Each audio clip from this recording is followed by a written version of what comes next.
darling. Good morning. So, what's with all the loud music? Loud music? This is just soft worship music. Care to join me? Join you? You mean before or after work? You see me all dressed up for work and you ask me if I can join you in worship. Oh, there's always time to worship. You can just... What are you doing? Look, the music is too loud. I just can't hear you. Are you serious right now? I gotta go. Wait.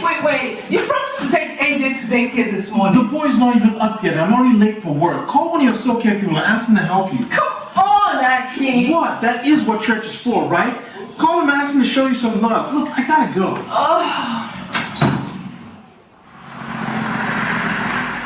My goodness, boy, pass the ball! Honey, I'm off. Off to where? Off to night vigil, of course. All this church business that won't let you do what a woman's meant to do in your home. What do you mean? I don't think my statement was unclear. Anyway, who's watching AJ while you're gone? We had this planned over a month ago. You put night vigil on your calendar. And I even suggested that we get a babysitter for AJ. But you flat out refused. I honestly do not remember that conversation.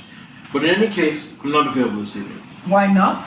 Because this evening is Jeff's send-off. You do remember Jeff Santiago, right? Tall Jeff, who's been with my company for like 20 years. The same Jeff who, without him, I wouldn't have this job. Yeah, that guy. Akin, what do you want me to do now? I don't know, figure it out. Look, you need to be a mother, huh? I don't want to be rude, but cater to the needs of your family. Look, in this case here, the church is not the problem, you are. That is so unfair, Aki. And you're preaching to me now? Who, me? Preach to you? That was not a sermon, just a thought. What time is it? I need to get ready for this party. Honey, what's going on? I thought you were getting ready for us to go. Ready to go where? Church, of course. Maybe you asked me when I was asleep. Are you sure it's not next week I agreed to? Akin, when did you become like this? In the last year, you have steadily avoided anything to do with Church of Christ. You're joking, right? Wait, is this what your pastor has been teaching you? No. This is about us having a foundation in Christ. This is about us spending a family day together. This is about you keeping your word. And look at what this whole brainwashing from your church is about to turn this whole family day thing into. Look, I don't have time for all this talk and all this drama right now. I just want to enjoy my day of rest. Akin, when did you become like this? But we met in this church. When did you decide? Marie, look, you do you and I'll do me, okay? If you're so keen on this whole family thing, then stay home with your family.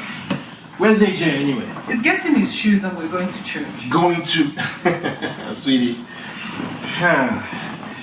If you want to continue to go to that church and continue to be brainwashed, feel free. But you are not taking my son with you. What? No way. You think I'm going to let him turn out like you? Like me? Yes. Did you just say... Marie, you go about your day. I've got plans for our son. Marie? Hello, Marie. How are you? I'm fine, thanks. You don't seem yourself doing so care meeting today. Is everything okay with you? Oh, everything is fine. I'm just calling a Uber. Oh, you are lucky that we're outside the church building. Like you could have struck you for lying. No, really, everything is fine. Just a little issue at home. But it's under control. Under control? Yeah. Is it your son? Or is it your husband? No, AJ is fine. It's just, Oh my goodness. Don't tell me that guy is cheating on you. I knew it. I just knew it. He has this Range Rover eyes. Always trying to be smooth. Mary, you know something? I'm going to call my brothers. They have some guys who can help set Akin straight. Hello, Vicky. Are you suggesting violence? No, it's just an attitude adjustment. That's what I'm just suggesting. I thought you left this lifestyle behind back in college. Leaving that life behind doesn't mean I don't have connections.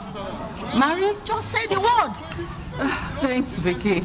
He's not cheating on me. Oh, What's the issue then, I Mary? don't think so. What's the issue? You know, I don't know how to put this. He doesn't like anything that I do. I feel that I'm losing him to the world. He's also avoiding anything to do with Christ, and he's taking AJ with him. Say what? This is warfare.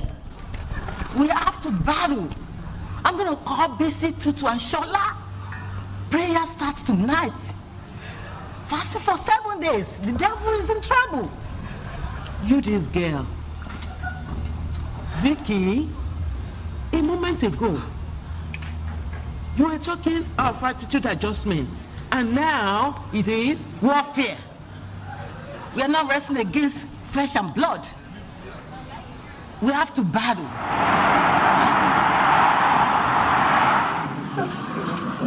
Good morning again, ladies. Hi, honey. Good morning. Onome, thank you once again for agreeing to drop Marie and AJ home for me. I know how Marie likes for us to come and go as a family.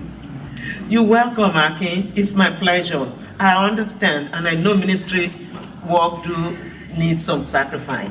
As long as it's not too much. Too much? No. Just serve a little food here, hand out some clothes there, help with the cleanup. It's not too much. I'll be back before you know it. That's what you said the last time you went with the King's Table. You remember? True. But then again, 4 people gave their lives during that event. I guess I can't argue with that. That's my cue, ladies. All right, bye. Bye, Akin. Take care. Bye. Now, what was that? What was what? Just 9 months ago, he was avoiding us, his church, and now it's all about the needy. What did you do? Is this just a woman power or some dark magic or something?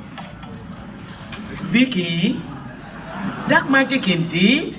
For real? Hey, just because we all come to church doesn't mean people aren't doing stuff. Wolves in sheep clothing and all. I guess we should be worried about you then. Hey, I'm thoroughly spirit-filled, Holy Ghost sanctified Jesus, babe. Honestly, Vicky, you've got some issue to work out. Indeed. Actually, it wasn't anything to do with women power or black magic. This was simple counsel that I received from Onome that I put into practice. And 9 months later, here we are with word of the God of Lord in the midst of everything. You didn't think you were weird? Of course it did. There were rough days that they were here and there. But you know what? I just decided to stand strong, pray, and give. Just like that? Not just like that. You know, it depends on what you do. You know, one day he came home and he said to me, do you want to go to a Biazo program for financial build-up? And I said, sure. But how does financial peace turn a life around like this? It doesn't really. What it is with true honest counseling from Onome and having to pray to God, everything got turned around. Oh. Yes, you see, God always has a hand in everything. Okay? So I guess it's time for us to go now. What do you think, Amazing Onome? insight. It's almost like there's nobody else left in here. Besides, the way her husband was lovingly looking at her, she doesn't want him to get home before her. He might call the police.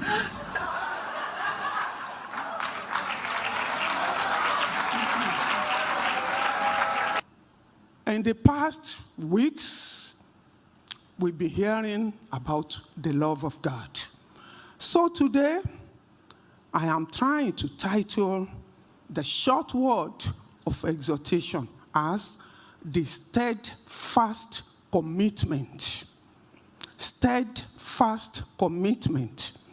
That book of Psalm, which is Psalm 136, which contains 26 verses. Everything deals with the steadfast love of God that never ceaseth. The English Standard Version describes that as the steadfast love of God never ceaseth, and his mercy endureth forever. So, this morning, the reason why I have titled my short word as the steadfast commitment is because I went through the dictionary and I found out that the meaning of steadfast is loyal, faithful, devoted, constant, firm, reliable, solid. So for us to enjoy this kind of love from God, we need the absolute commitment. The verse is like, the psalm is like no other psalm in the entire book of 150 psalms. The psalms proclaims the steadfast love of God, which endures forever. Therefore, this morning, I want you to look deeper into that. And if not for God, where would you be by now? If the Lord had not shown up, don't you know how rough your road has been since you were born? The God that says, I am the Lord, who brought you out of Egypt, is the Lord that we have to commit to. You must have a grateful heart to be committed to God, who brought you out of any form of slavery, who saw your pain and made sure that you got out of it. The God who came down from his throne to see that you are doing well. The Lord who has been fighting your battle. The Lord who has given everything into it to show you that steadfast love. The Lord who has committed himself to your success. The Lord who has seen you through tribulations. The Lord who has made sure that your children are doing well. The Lord who has seen you through every persecution of life. I don't know whether I'm by myself, but me as a person, I know what I have gone through in life. And if not for God on my side, where will I be today? The Lord who raised me up from the miry clay and say, my child, it is not yet over. The Lord who saw you through when you had nothing to put on your table and made sure that you were able to feed your children. The Lord who saw you through when you were stabbed at the back. The Lord who told you that you have my back. The Lord who says, what are you going through that I have not gone through before? And God made sure that the only son he had, he made sure that that only son was persecuted. Why? Because of you, because of me. That is a steadfast love. So why do we need to be begged to commit to that God? Why? You have to commit to him steadfastly, without any iota of doubt. The Lord who has been fighting for you day and night. The Lord who has been fighting the seen and unseen battles for you. The Lord who made sure that even when you were coming to this America, you know what you put in your luggage. You know what you have now. The Lord who made sure that nothing bad will happen to you. The Lord who raised you up amongst your family to be here. That is the God that I'm talking about today. You have no choice other than to commit steadfastly to this God. He closed the Red Sea after the children of Israel, after they had gone. He closed it at that Pharaoh. I don't know who is the Pharaoh or what is the Pharaoh of your life that you have been battling with. This is the God who closed the Red Sea after the Pharaoh of before the Pharaoh of your life. That, see, you are running after this person. I'm going to cross this Red Sea. And then the rest is story. So this day, my brethren, this is the God that I'm talking about.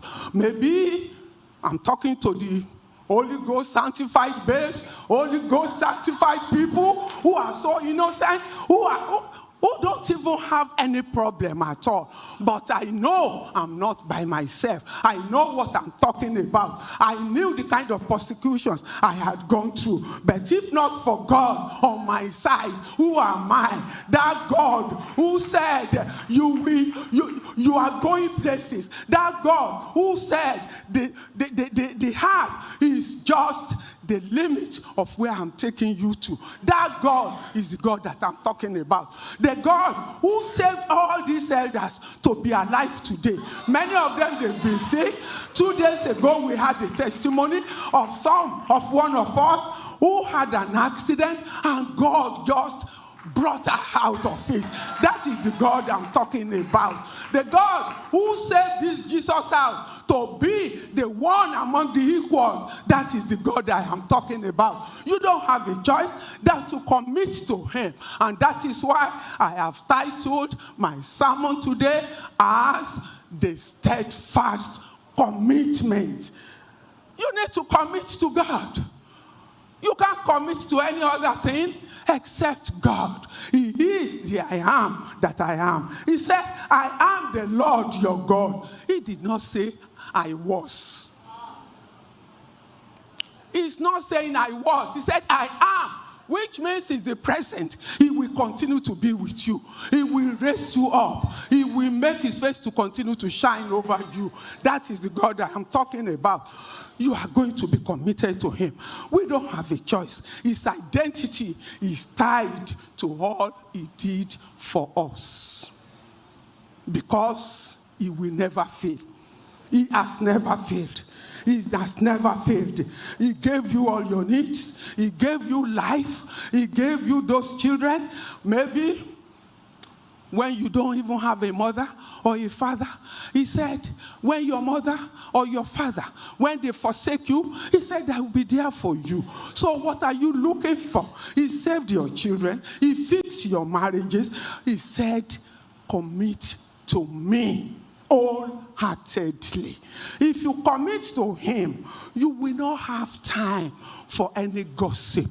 If you commit to him, you'll be too busy. You will not be idle. And because the devil finds work for an idle hand. So commitment to God will make you to be busy steadfastly. You will not have time to say, oh, this one is doing this to me, that one is doing that to me. All your attention will be focused on this Jesus who died for you. He was persecuted for nothing.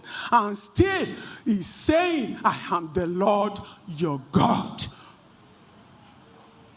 The heartbeat of God is for all of us to finish well. Many started well, but finished weak. Many started poorly, but they finished very well. That is a food for thought for each and every one of us. That is why you must not compare yourself with anybody. You cannot say, oh God, the way this person is, let me be like that. You don't know what that person has gone through. You don't know what he is going through at the present. You saw the drama. You saw the way it ended. Few months before, it was another story in the home of the couple. But 9 months after, God changed everything over. So that is what our God can do in your life. So he deserves to be committed to, so that you can stay focused, so that his command, which is not burdensome, can be your own. So you are going to commit your dreams into the hands of God. He wants you to obey him. Because greatness is not cheap. Fulfillment is not cheap either. Success is not cheap. It costs what it costs to be successful. And what does it cost? Absolute commitment. If you have a dream and you are not willing to commit that dream into the hands of God, success will be far from such a dream. So you have to pray. You have to pray for discernment to be able to obey. You have to pray. You need radical commitment. You need a private prayer that will bring public praise. When you pray in your closet, God, this thing, I want to start to do it. Help me. If it is not your will, I don't want to do it. I will use myself as an example. I know what I was destined to do. Far back in 1970, I started to teach. All my friends that I knew, all of them, they went into nursing. I was the only one. Because I said, no, I can't see blood. I can't see somebody being injected. So I went into teaching. I did that for a while. I went into college. I studied economics and accounting. After that, I still went back to that teaching. For almost 20 years, I was teaching.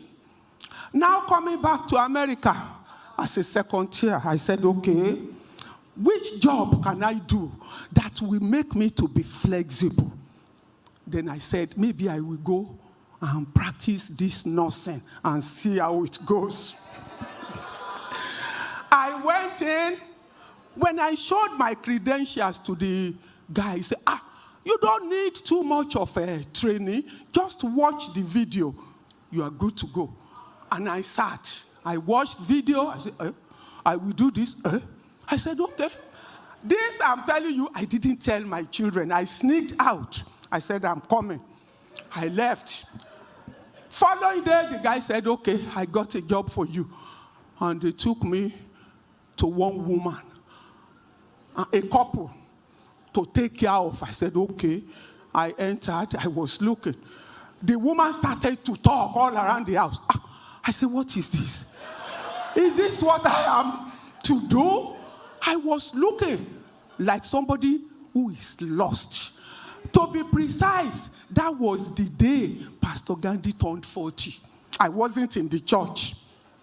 I was taking care of something that is not my own. Yes, I was there. I sat down. I was following this woman all about. At a stage, I called the guy. I said, come on. All this that the woman has been talking about, I don't understand. Then the guy said, oh, mommy, just take care of her. She has Alzheimer. I said, what is Alzheimer? I said, what? I don't understand what is wrong. Then he said, so what do you want to do? I said, I want to leave. He said, you can't leave. Oh. I said, this is not my job. It's just because I poked my nose into it. It's not my own. The guy had to come and carry me. And then he said, okay, bye, come and take your check the following day. That was the way I quitted that thing. It wasn't meant for me. My passion was to teach. So the following day, I told my children, I said, come, I did something. I had to confess. So I now narrated everything. They looked at me saying, Mommy, why did you go? I said, that's why I didn't tell you. I said, but now I am back.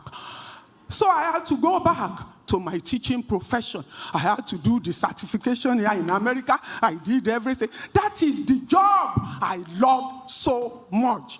It may not bring in too much money, but I enjoyed it. It gives me fulfillment because I now decided to go to the Lord. Lord, forgive me. Oh, that I went to, it wasn't my passion. That was not my dream. But now I am back. And since then, I've been enjoying imparting knowledge into the lives of children. Nowadays, when I see my students and they are kneeling down and they are saying, oh, mommy, you can't remember us. I say, oh, who are you? I met one in the church here. She came to me and said, you taught me back in Ibadan. I said, oh, really? A big woman, the husband is a colonel. I said, oh, okay, I can't remember you. That That is what fulfillment is all about. It is not about jumping from pillar to post. Commit your dream into the hands of God. He will take care of the rest for you. That is why the Bible says in the book of 1 Peter 5:7, he said, cast your burden, your anxiety on him because he cares. At the same time, Proverbs 3 verse 5, it says, trust the Lord with all your heart and lean not on your own understanding. By the time you put everything in the hands of God, he will direct you. Commit to your dream. Commit to it. That is where success will come from. I know what I'm enjoying as a teacher. It may not look like it.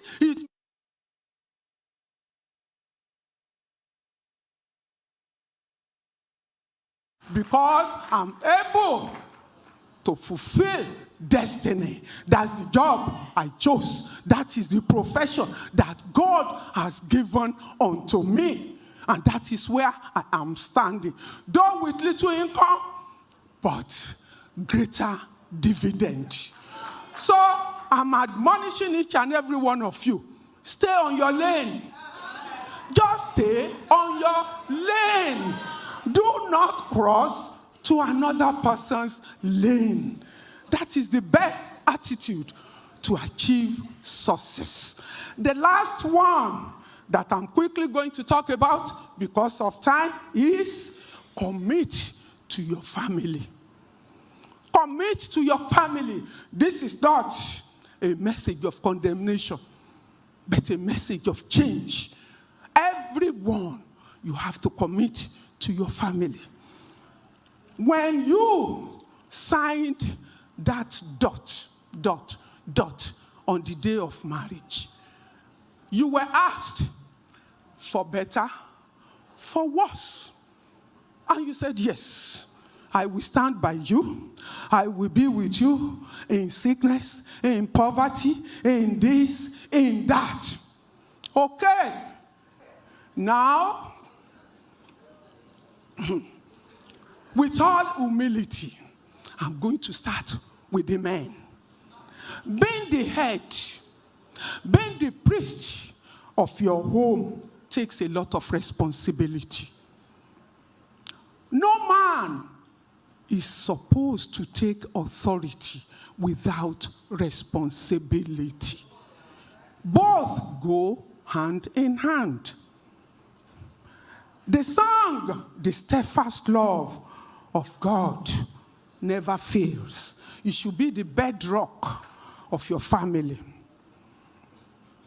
Your love to your family, is it the if kind of a love, or the because kind of a love, or in spite kind of a love?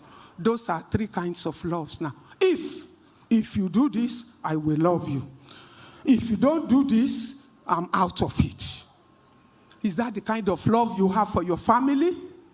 Or the because you have a big house, I will follow you. Because you have a good job, I am by your side. Because you are doing this, is that the kind of love you have for your family? Or in spite of all, I am for you. In spite of every fault. In spite of the fact that when I married you, maybe you were wearing, maybe the wife was wearing size 8. And after a few years, is now wearing size 12 or 14 or 16. Will you now say, because you have gained weight, I'm no longer in love? Is that the kind of love you have? No. In spite of anything, you have to commit to your family. Commit steadfastly to your family. Know that the moment you do that, blessings of God will descend into that home. I want to admonish you, ladies and gentlemen, don't threaten your spouse with divorce. Many people, they don't have any other son. If you do this, I'm going out. I will divorce you. And then the wife will be shaking like jelly. Okay, whatever you want me to do, because I don't want people to see me divorced. No! That is not right. It is not right. We have to call a spade a spade. God does not like that. It's the kind of love you have is if your wife is not able to bear children on time, I'm gone. I'm going to listen to my mom. My mom says 2 men are living in the same house. Is that the kind of a thing you will listen to? No, you did not start that way. Because many mothers, that is what they say. After waiting for maybe 2, 3, 5 years, 10 years, you say, oh, coming to your house, it's like 2 men are living in the same house, no child to call. No, that is not the kind of love. That is not the kind of a thing you signed for. It is a vow. It is an oath. You have entered into it. You are not supposed to walk out of it. You are supposed to stay put. You are supposed to hold on to God, who is the author and the finisher of your faith. God remembered Anna. God remembered Elizabeth. He remembered Mother Sarah. Your own is not going to be difficult. You have to hold on, and try to support your wife. Your wife, maybe they say, oh, that man has low sperm count. What is it that God cannot do? The Lord who says, I can make children out of stones, is still on the throne.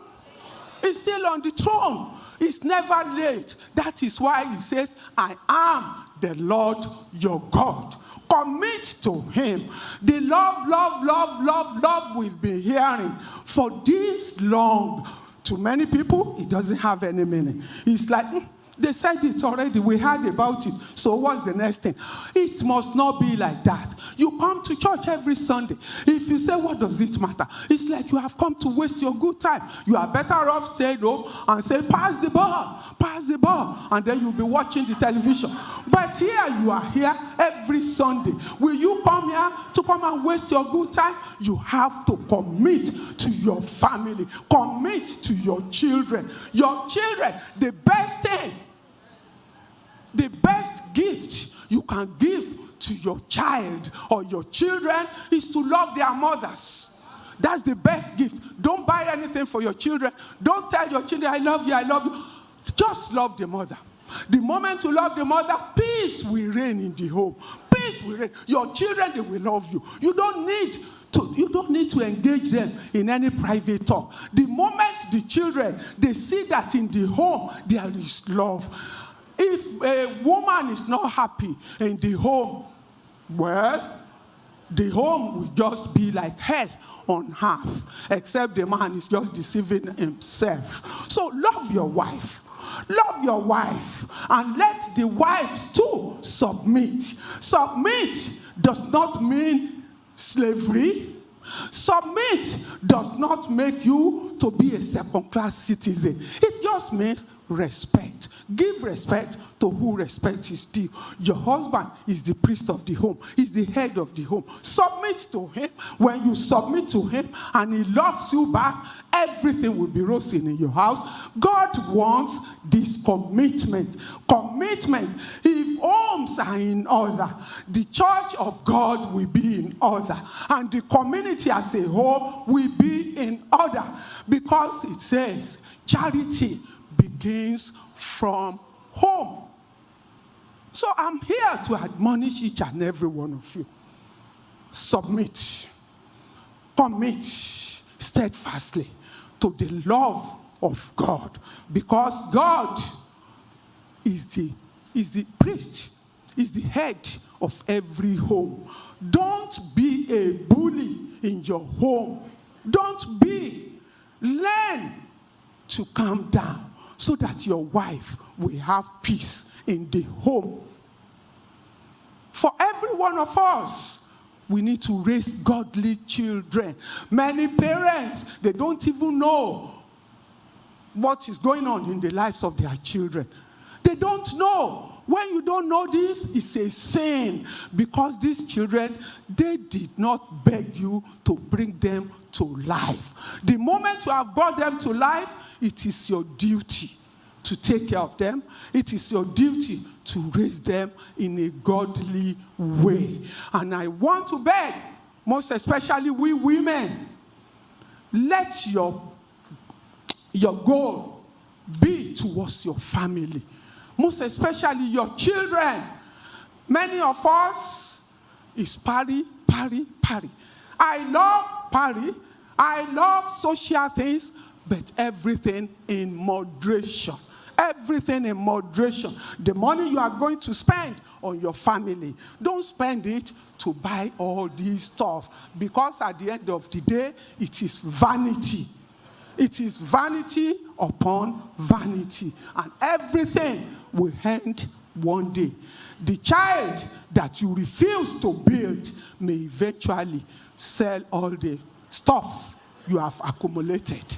So of what importance it is. Thank you very much.